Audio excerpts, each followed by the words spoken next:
তো বিরাট কোহলির ওই আউটটা নিয়ে অনেক কথা হচ্ছে যে রেলওয়েজের ওই বোলারটা ওটা কি করা ঠিক হয়েছে না হয়েছে। তো প্রথমে ভিডিওটা দেখে নিই, তারপর কথা বলছি। এবং সে প্রথমে একটা চার খেয়েছিল, সেটার একটা ফ্রাস্ট্রেশন ছিল। তো দুটো মিলিয়ে বেরিয়েছে ব্যাপারটা, আর ও কোনো রকম বাজে অঙ্গভঙ্গি করছে না। দেখতে পারো তোমরা, দেখো ও মানে নিজের মধ্যেই ও সেলিব্রেট করছে। আর একজন পেস বোলারে এই অ্যাগ্রেশনটা থাকবে, সেটা খুবই স্বাভাবিক এবং নর্মাল। তো আমার মনে হয় একজন পেস বোলার হিসাবে তার অ্যাগ্রেশন বেরোনোটা খুবই নর্মাল।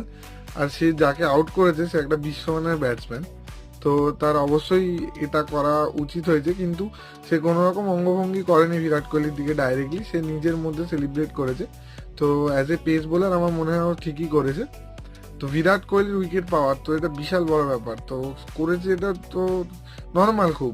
এটা তুমি করলে তুমিও বুঝতে পারতে, এটাই বলার ছিল।